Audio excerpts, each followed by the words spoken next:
పఠాన్కోట్ ఉగ్రవాద దాడిలో ప్రాణాలర్పించిన NSG lieutenant colonel E K Niranjan Kumar అంత్యక్రియలు ఆయన పూర్వీకుల గ్రామం కేరళలోని పాలక్కడ్లో సమీపంలోని ఏలబుస్సరి గ్రామంలో నిర్వహించారు. కేరళ ముఖ్యమంత్రి ఊమెన్ చాందీ నిరంజన్ భౌతికాయానికి నివాళులర్పించారు.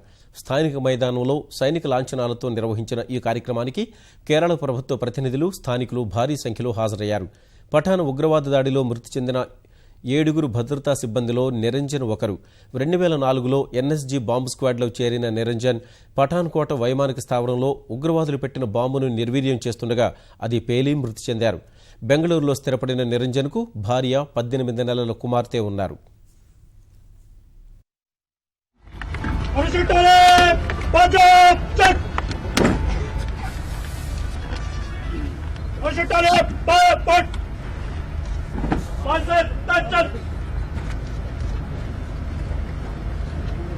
Yeah!